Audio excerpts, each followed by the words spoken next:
The Adventures of Sherlock Holmes, by Sir Arthur Conan Doyle.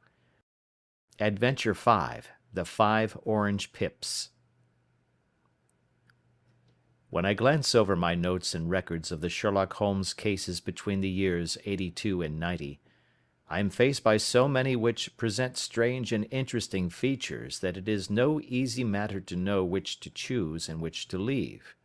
Some, however, have already gained publicity through the papers, and others have not offered a field for those peculiar qualities which my friend possessed in so high a degree, and which it is the object of these papers to illustrate.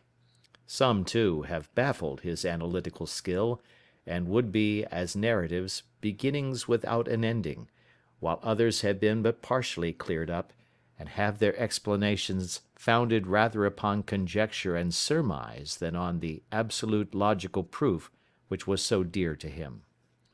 There is, however, one of these last which was so remarkable in its details, and so startling in its results, that I am tempted to give some account of it, in spite of the fact that there are points in connection with it which never have been, and probably never will be, entirely cleared up.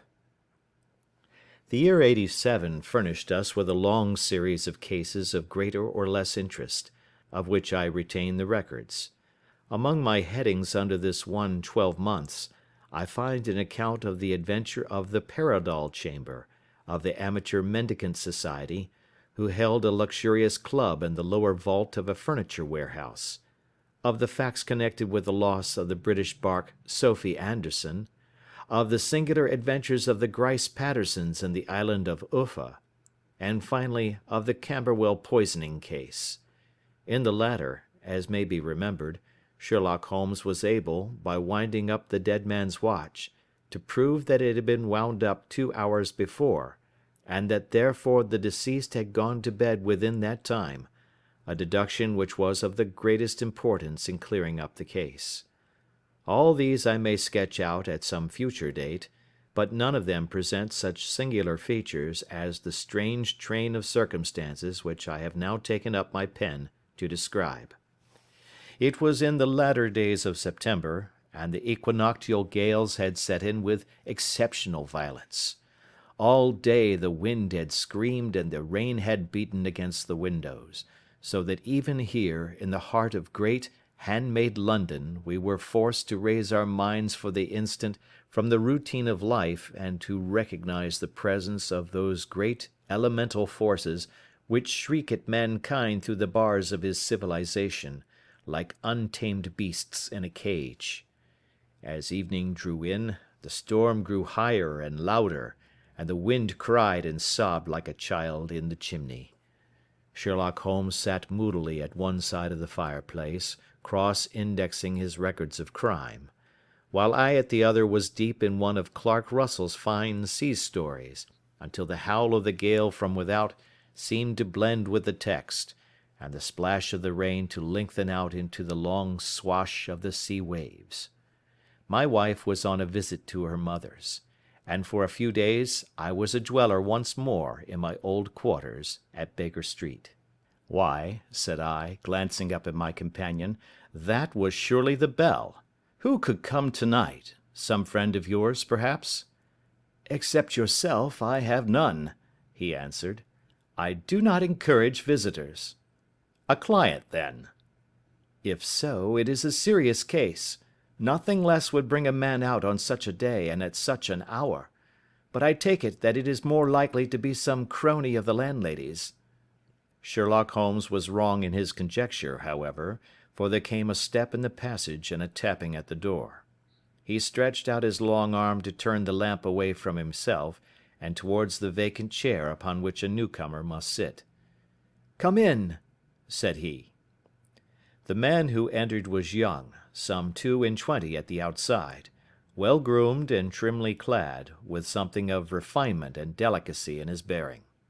The streaming umbrella which he held in his hand, and his long shining waterproof told of the fierce weather through which he had come. He looked about him anxiously in the glare of the lamp, and I could see that his face was pale and his eyes heavy, like those of a man who is weighed down with some great anxiety. "I owe you an apology," he said, raising his golden pince-nez to his eyes. "I trust that I am not intruding. I fear that I have brought some traces of the storm and rain into your snug chamber." "Give me your coat and umbrella," said Holmes. "They may rest here on the hook, and will be dry presently. You have come up from the southwest, I see." "Yes, from Horsham." "That clay and chalk mixture which I see upon your toe-caps is quite distinctive." "I have come for advice." "That is easily got." "And help." "That is not always so easy." "I have heard of you, Mr. Holmes. I heard from Major Prendergast how you saved him in the Tankerville Club scandal." "Ah, of course. He was wrongfully accused of cheating at cards." "He said that you could solve anything." "He said too much." "That you are never beaten." "I have been beaten 4 times, 3 times by men and once by a woman." "But what is that compared with the number of your successes?" "It is true that I have been generally successful." "Then you may be so with me." "I beg that you will draw your chair up to the fire and favour me with some details as to your case." "It is no ordinary one." "None of those which come to me are. I am the last court of appeal." "And yet I question, sir, whether, in all your experience, you have ever listened to a more mysterious and inexplicable chain of events than those which have happened to my own family." "You fill me with interest," said Holmes. "Pray give us the essential facts from the commencement, and I can afterwards question you as to those details which seem to me to be most important." The young man pulled his chair up and pushed his wet feet out towards the blaze. "My name," said he, "is John Openshaw, but my own affairs have, as far as I can understand, little to do with this awful business. It is a hereditary matter, so in order to give you an idea of the facts I must go back to the commencement of the affair. You must know that my grandfather had 2 sons, my uncle Elias and my father Joseph. My father had a small factory at Coventry, which he enlarged at the time of the invention of bicycling. He was a patentee of the Openshaw unbreakable tire, and his business met with such success that he was able to sell it and to retire upon a handsome competence. My uncle Elias emigrated to America when he was a young man, and became a planter in Florida, where he was reported to have done very well.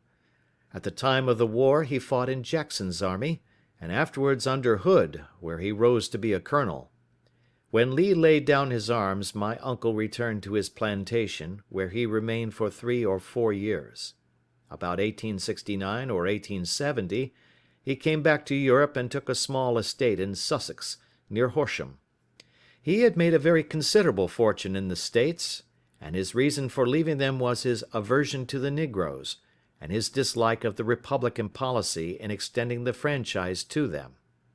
He was a singular man, fierce and quick-tempered, very foul-mouthed when he was angry, and of a most retiring disposition. During all the years that he lived at Horsham, I doubt if ever he set foot in the town. He had a garden and 2 or 3 fields round his house, and there he would take his exercise, though very often for weeks on end he would never leave his room. He drank a great deal of brandy and smoked very heavily, but he would see no society and did not want any friends, not even his own brother. He didn't mind me. In fact, he took a fancy to me, for at the time when he saw me first I was a youngster of 12 or so. This would be in the year 1878, after he had been 8 or 9 years in England. He begged my father to let me live with him, and he was very kind to me in his way. When he was sober he used to be fond of playing backgammon and draughts with me, and he would make me his representative both with the servants and with the tradespeople, so that by the time that I was 16 I was quite master of the house. I kept all the keys and could go where I liked and do what I liked, so long that I did not disturb him in his privacy. There was one singular exception, however, for he had a single room, a lumber room up among the attics, which was invariably locked, and which he would never permit either me or anyone else to enter. With a boy's curiosity, I have peeped through the keyhole, but I was never able to see more than such a collection of old trunks and bundles as would be expected in such a room. One day, it was in March, 1883, a letter with a foreign stamp lay upon the table in front of the colonel's plate. It was not a common thing for him to receive letters, for his bills were all paid in ready money, and he had no friends of any sort. "From India," said he, as he took it up. "Pondicherry postmark. What can this be?" Opening it hurriedly, out there jumped 5 little dried orange pips, which pattered down upon his plate. I began to laugh at this, but the laugh was struck from my lips at the sight of his face. His lip had fallen, his eyes were protruding, his skin the colour of putty, and he glared at the envelope which he still held in his trembling hand. "K, K, K!" he shrieked, and then, my God, my sins have overtaken me." "What is it, uncle?" I cried. "Death," said he, and rising from the table he retired to his room, leaving me palpitating with horror. I took up the envelope and saw scrawled in red ink upon the inner flap, just above the gum, the letter K 3 times repeated. There was nothing else save the 5 dried pips. What could be the reason of his overpowering terror? I left the breakfast table, and as I ascended the stair I met him coming down with an old rusty key, which must have belonged to the attic, in one hand, and a small brass box, like a cash box, in the other. "They may do what they like, but I'll checkmate them still," said he with an oath. "Tell Mary that I shall want a fire in my room today, and send down to Fordham the Horsham lawyer." I did as he ordered, and when the lawyer arrived I was asked to step up to the room. The fire was burning brightly, and in the grate there was a mass of black fluffy ashes as of burned paper, while the brass box stood open and empty beside it. As I glanced at the box I noticed, with a start, that upon the lid was printed the treble K which I had read in the morning upon the envelope. "I wish you, John," said my uncle, "to witness my will. I leave my estate, with all its advantages and all its disadvantages, to my brother, your father, whence it will, no doubt, descend to you. If you can enjoy it in peace, well and good. If you find you cannot, take my advice, my boy, and leave it to your deadliest enemy. I am sorry to give you such a two-edged thing, but I can't say what turn things are going to take. Kindly sign the paper where Mr. Fordham shows you." I signed the paper as directed, and the lawyer took it away with him.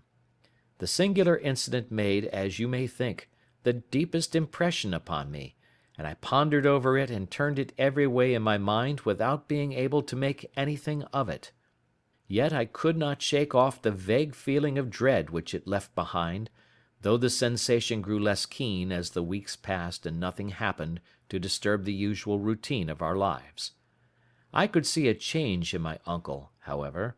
He drank more than ever, and he was less inclined for any sort of society.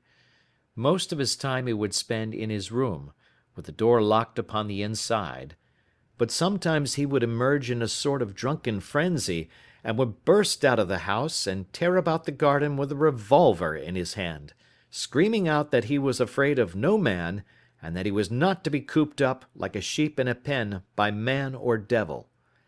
When these hot fits were over, however, he would rush tumultuously in at the door and lock and bar it behind him, like a man who can brazen it out no longer against the terror which lies at the roots of his soul. At such times I have seen his face, even on a cold day, glisten with moisture, as though it were new raised from a basin.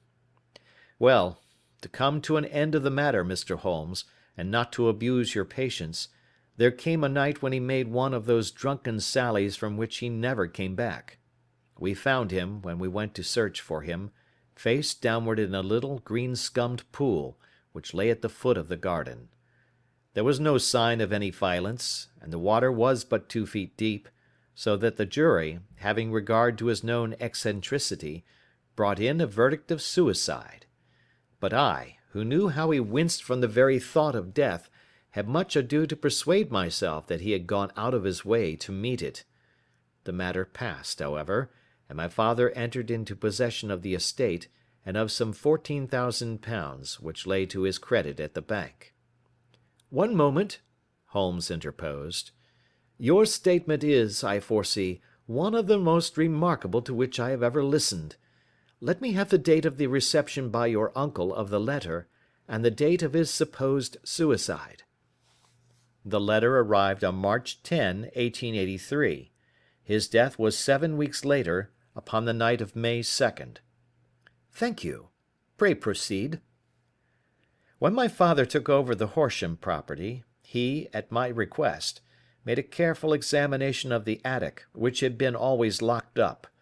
We found the brass box there, although its contents had been destroyed. On the inside of the cover was a paper label with the initials of K.K.K. repeated upon it, and letters, memoranda, receipts, and a register written beneath. These, we presume, indicated the nature of the papers which had been destroyed by Colonel Openshaw. For the rest, there was nothing of much importance in the attic save a great many scattered papers and notebooks bearing upon my uncle's life in America. Some of them were of the war time and showed that he had done his duty well and had borne the repute of a brave soldier. Others were of a date during the reconstruction of the Southern States, and were mostly concerned with politics, for he had evidently taken a strong part in opposing the carpet-bag politicians who had been sent down from the North. Well, it was at the beginning of '84 when my father came to live at Horsham, and all went as well as possible with us until the January of '85. On the 4th day after the New Year, I heard my father give a sharp cry of surprise as we sat together at the breakfast table. There he was, sitting with a newly opened envelope in one hand, and 5 dried orange pips in the outstretched palm of the other one. He had always laughed at what he called my cock and bull story about the colonel, but he looked very scared and puzzled now that the same thing had come upon himself. "Why, what on earth does this mean, John?" he stammered. My heart had turned to lead. "It is K.K.K.," said I. He looked inside the envelope. "So it is," he cried. "Here are the very letters. But what is this written above them?"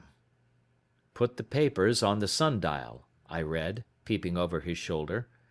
"What papers? What sundial?" he asked. "The sundial in the garden. There is no other," said I. "But the papers must be those that are destroyed." "Pooh!" said he, gripping hard at his courage. "We are in a civilized land here, and we can't have tomfoolery of this kind. Where does the thing come from?" "From Dundee," I answered, glancing at the postmark. "Some preposterous practical joke," said he. "What have I to do with sundials and papers? I shall take no notice of such nonsense."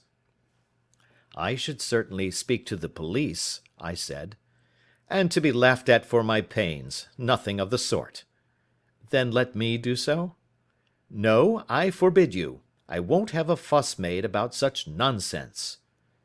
It was in vain to argue with him, for he was a very obstinate man. I went about, however, with a heart which was full of forebodings. On the 3rd day after the coming of the letter, my father went from home to visit an old friend of his, Major Freebody, who is in command of one of the forts upon Portsdown Hill. I was glad that he should go up, for it seemed to me that he was farther from danger when he was away from home. In that, however, I was in error. Upon the 2nd day of his absence, I received a telegram from the Major, imploring me to come at once. My father had fallen over one of the deep chalk pits which abound in the neighbourhood, and was lying senseless with a shattered skull.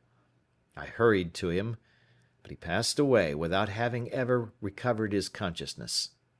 He had, as it appears, been returning from Fareham in the twilight, and as the country was unknown to him, and the chalk pit unfenced, the jury had no hesitation in bringing in a verdict of death from accidental causes. Carefully as I examined every fact connected with his death, I was unable to find anything which could suggest the idea of murder. There were no signs of violence, no footmarks, no robbery, no record of strangers having been seen upon the roads. And yet I need not tell you that my mind was far from at ease, and that I was well nigh certain that some foul plot had been woven round him. In this sinister way I came into my inheritance. You will ask me why I did not dispose of it? I answer, because I was well convinced that our troubles were in some way dependent upon an incident in my uncle's life, and that the danger would be as pressing in one house as in another. It was in January, '85, that my poor father met his end, and 2 years and 8 months have elapsed since then.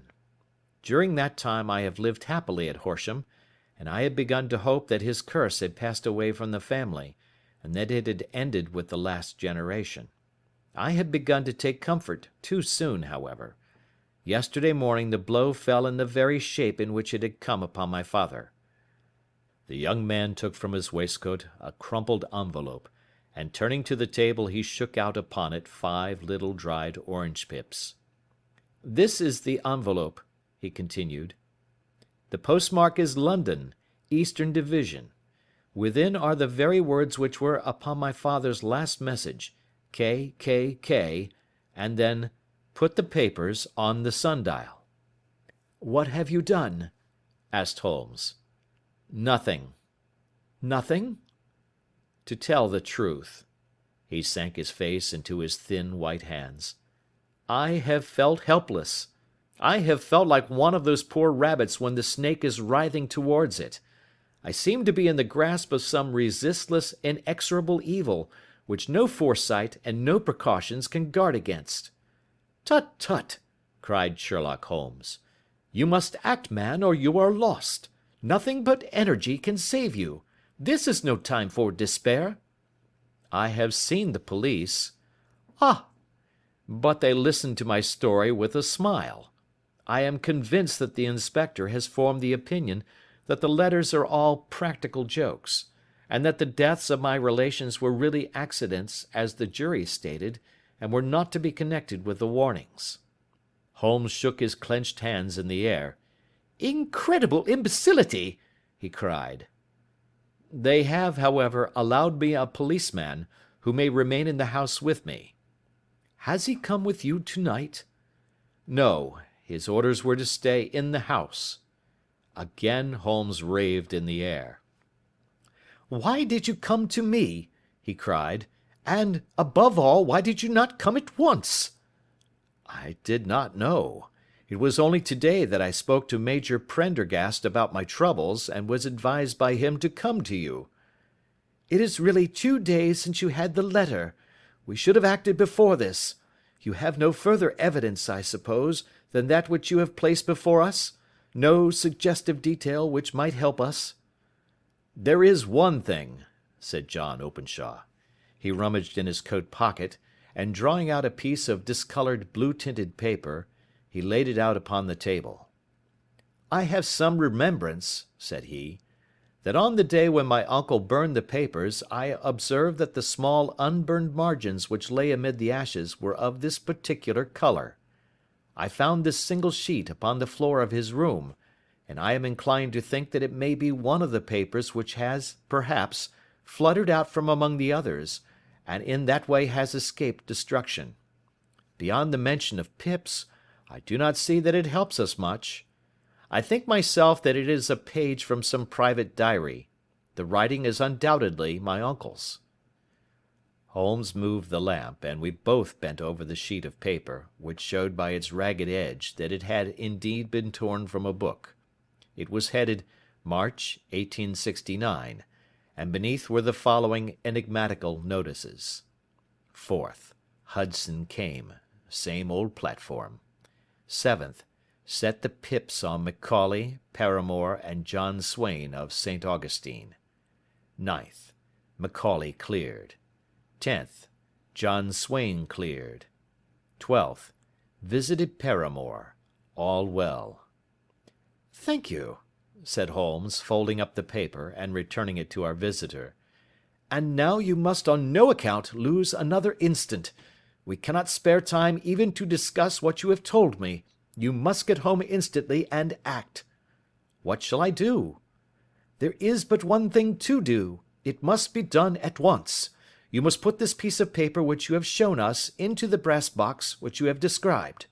You must also put in a note to say that all the other papers were burned by your uncle, and that this is the only one which remains. You must assert that in such words as will carry conviction with them.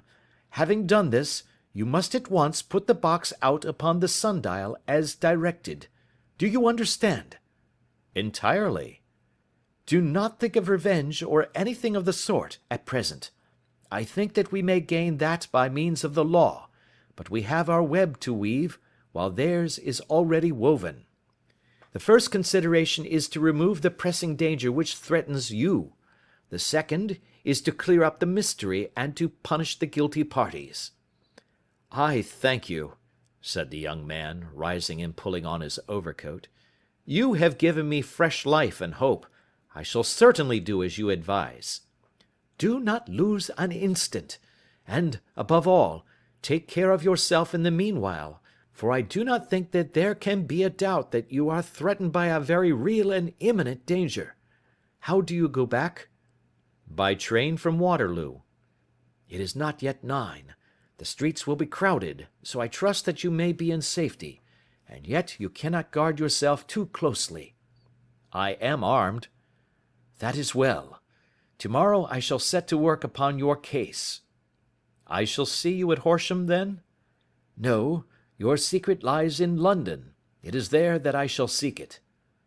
Then I shall call upon you in a day, or in 2 days, with news as to the box and the papers. I shall take your advice in every particular. He shook hands with us and took his leave. Outside the wind still screamed and the rain splashed and pattered against the windows. This strange, wild story seemed to have come to us from amid the mad elements, blown in upon us like a sheet of seaweed in a gale, and now to have been reabsorbed by them once more. Sherlock Holmes sat for some time in silence, with his head sunk forward and his eyes bent upon the red glow of the fire. Then he lit his pipe, and leaning back in his chair he watched the blue smoke rings as they chased each other up to the ceiling. "I think, Watson," he remarked at last, "that of all our cases we have had none more fantastic than this." "Save, perhaps, the sign of 4.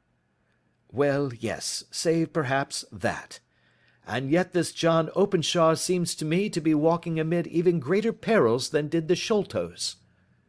"But have you," I asked, "formed any definite conception as to what these perils are?"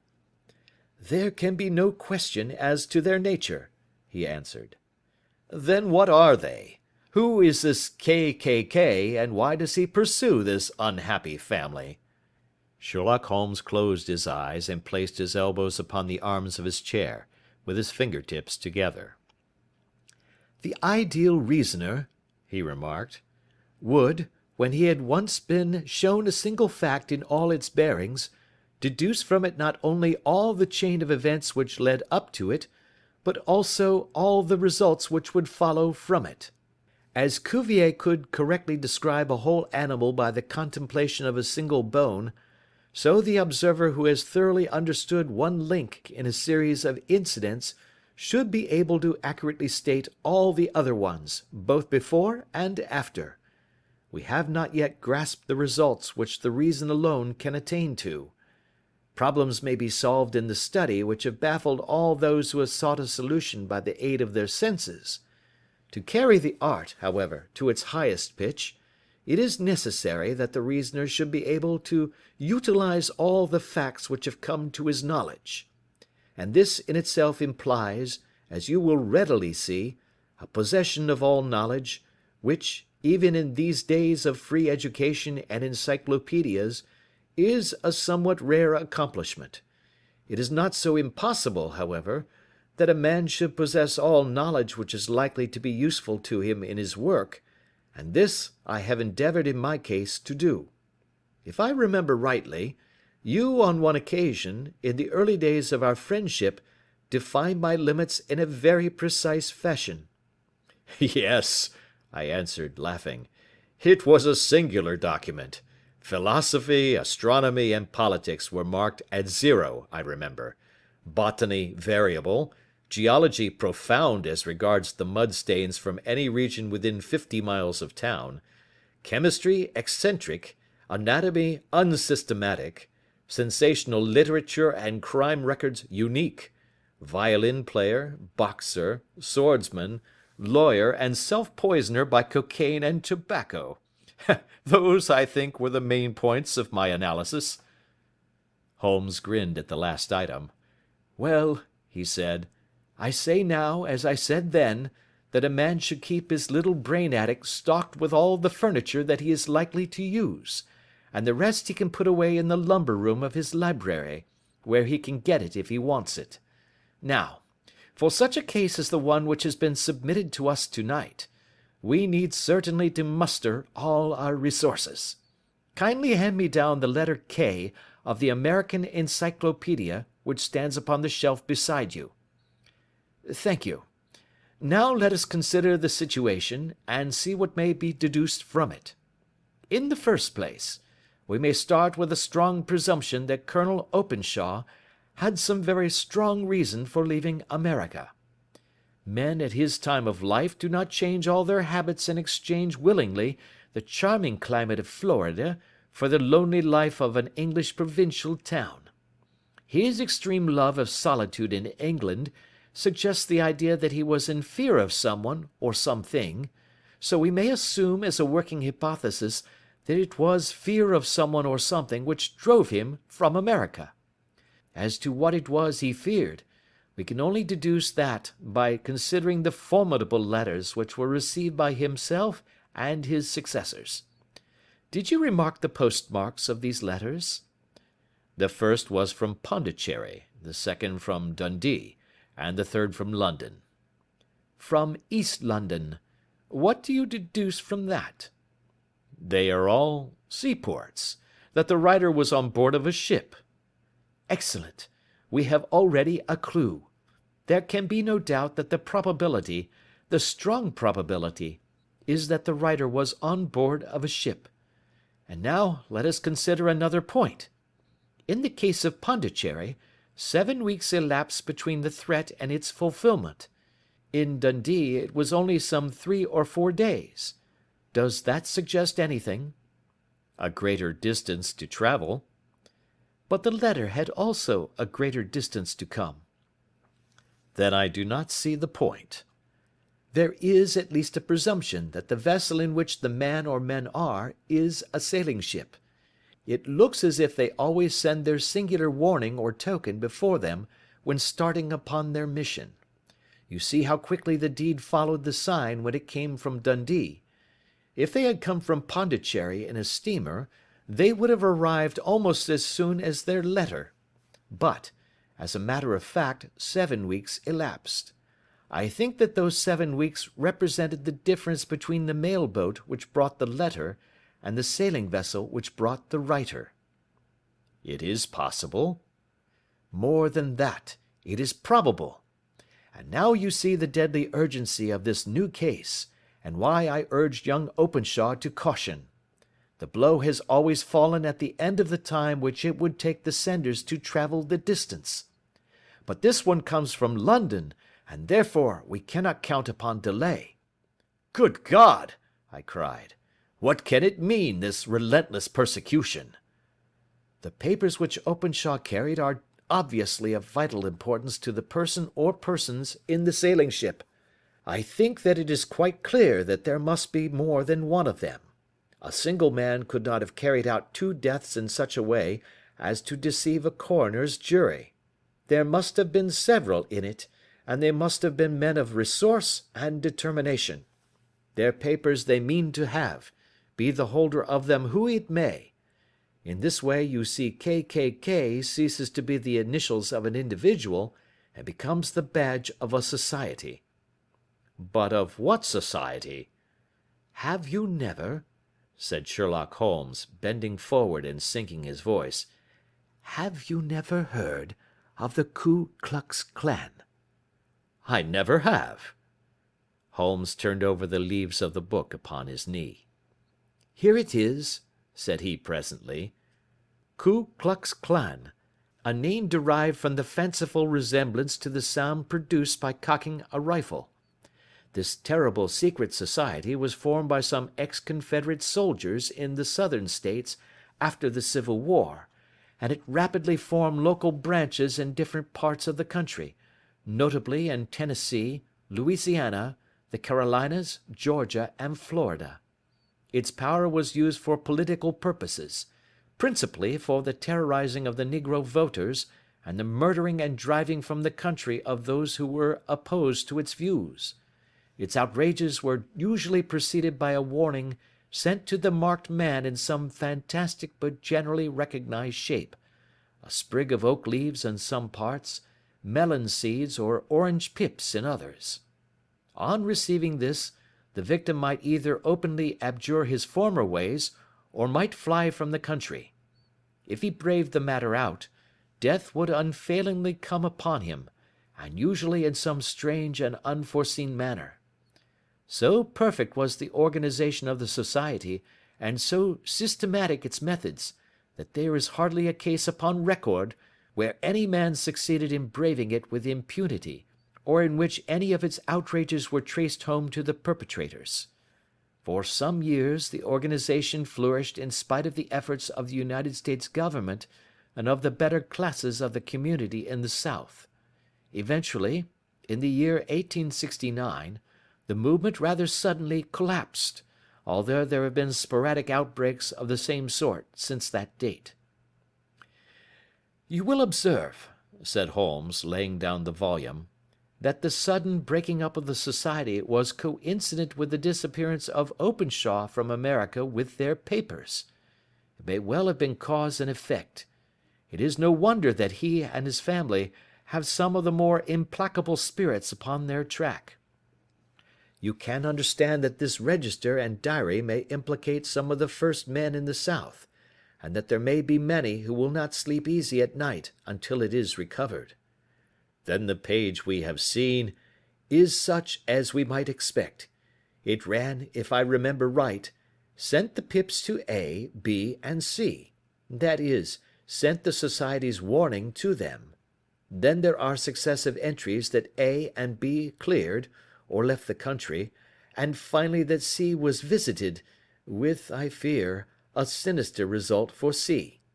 Well, I think, Doctor, that we may let some light into this dark place, and I believe that the only chance young Openshaw has in the meantime is to do what I have told him. There is nothing more to be said or to be done tonight, so hand me over my violin, and let us try to forget for half an hour the miserable weather and the still more miserable ways of our fellow men." It had cleared in the morning, and the sun was shining with a subdued brightness through the dim veil which hangs over the great city. Sherlock Holmes was already at breakfast when I came down. "You will excuse me for not waiting for you," said he. "I have, I foresee, a very busy day before me in looking into this case of young Openshaw's." "What steps will you take?" I asked. "It will very much depend upon the results of my first inquiries. I may have to go down to Horsham after all." "You will not go there first?" "No, I shall commence with the city. Just ring the bell and the maid will bring up your coffee." As I waited, I lifted the unopened newspaper from the table and glanced my eye over it. It rested upon a heading which sent a chill to my heart. "Holmes!" I cried. "You are too late." "Ah," said he, laying down his cup, "I feared as much. How was it done?" He spoke calmly, but I could see that he was deeply moved. My eye caught the name of Openshaw, and the heading "Tragedy near Waterloo Bridge." Here is the account. Between 9 and 10 last night, Police Constable Cook, of the H Division, on duty near Waterloo Bridge, heard a cry for help and a splash in the water. The night, however, was extremely dark and stormy, so that, in spite of the help of several passers-by, it was quite impossible to effect a rescue. The alarm, however, was given, and by the aid of the water police the body was eventually recovered. It proved to be that of a young gentleman whose name, as it appears from an envelope which was found in his pocket, was John Openshaw, and whose residence is near Horsham. It is conjectured that he may have been hurrying down to catch the last train from Waterloo Station, and that in his haste and the extreme darkness he missed his path and walked over the edge of one of the small landing places for river steamboats. The body exhibited no traces of violence, and there can be no doubt that the deceased had been the victim of an unfortunate accident, which should have the effect of calling the attention of the authorities to the condition of the riverside landing stages. We sat in silence for some minutes, Holmes more depressed and shaken than I had ever seen him. "That hurts my pride, Watson," he said at last. "It is a petty feeling, no doubt, but it hurts my pride. It becomes a personal matter with me now, and if God sends me health, I shall set my hand upon this gang. That he should come to me for help, and that I should send him away to his death." He sprang from his chair and paced about the room in uncontrollable agitation, with a flush upon his sallow cheeks and a nervous clasping and unclasping of his long, thin hands. "They must be cunning devils," he exclaimed at last. "How could they have decoyed him down there? The embankment is not on the direct line to the station. The bridge, no doubt, was too crowded, even on such a night, for their purpose. Well, Watson, we shall see who will win in the long run. I am going out now." "To the police?" "No, I shall be my own police. When I have spun the web they may take the flies, but not before." All day I was engaged in my professional work, and it was late in the evening before I returned to Baker Street. Sherlock Holmes had not come back yet. It was nearly 10 o'clock before he entered, looking pale and worn. He walked up to the sideboard, and tearing a piece from the loaf he devoured it voraciously, washing it down with a long draught of water. "You are hungry," I remarked. "Starving. It had escaped my memory. I have had nothing since breakfast." "Nothing?" "Not a bite. I had no time to think of it." "And how have you succeeded?" "Well." "You have a clue?" "I have them in the hollow of my hand. Young Openshaw shall not long remain unavenged. Why, Watson, let us put their own devilish trademark upon them. It is well thought of." "What do you mean?" He took an orange from the cupboard, and tearing it to pieces he squeezed out the pips upon the table. Of these he took 5 and thrust them into an envelope. On the inside of the flap he wrote S.H. for J.O. Then he sealed it and addressed it to Captain James Calhoun, bark Lone Star, Savannah, Georgia. "This will await him when he enters port," said he, chuckling. "It may give him a sleepless night. He will find it as sure a precursor of his fate as Openshaw did before him." "And who is this Captain Calhoun?" "The leader of the gang. I shall have the others, but he first." "How did you trace it, then?" He took a large sheet of paper from his pocket, all covered with dates and names. "I have spent the whole day," said he, "over Lloyd's registers and files of the old papers, following the future career of every vessel which touched at Pondicherry in January and February in '83. There were 36 ships of fair tonnage which were reported there during those months. Of these, one, the Lone Star, instantly attracted my attention, since, although it was reported as having cleared from London, the name is that which is given to one of the states of the Union." "Texas, I think." "I was not and am not sure which, but I knew that the ship must have an American origin." "What then?"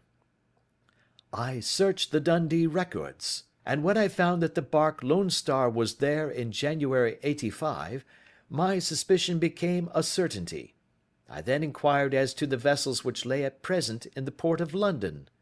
"Yes?" "The Lone Star had arrived here last week. I went down to the Albert Dock, and found that she had been taken down the river by the early tide this morning, homeward bound to Savannah. I wired to Gravesend, and learned that she had passed some time ago, and as the wind is easterly, I have no doubt that she is now past the Goodwins and not very far from the Isle of Wight." "What will you do, then?" "Oh, I have my hand upon him. He and the two mates are, as I learn, the only native-born Americans in the ship. The others are Finns and Germans. I know also that they were all three away from the ship last night. I had it from the stevedore who has been loading their cargo. By the time that their sailing ship reaches Savannah, the mail boat will have carried this letter, and the cable will have informed the police of Savannah that these three gentlemen are badly wanted here upon a charge of murder." There is ever a flaw, however, in the best laid of human plans, and the murderers of John Openshaw were never to receive the orange pips which would show them that another, as cunning and as resolute as themselves, was upon their track.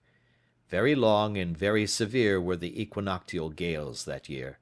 We waited long for news of the Lone Star of Savannah, but none ever reached us. We did at last hear that somewhere, far out in the Atlantic, a shattered sternpost of a boat was seen swinging in the trough of a wave, with the letters L.S. carved upon it, and that is all which we shall ever know of the fate of the Lone Star. End of Adventure 5.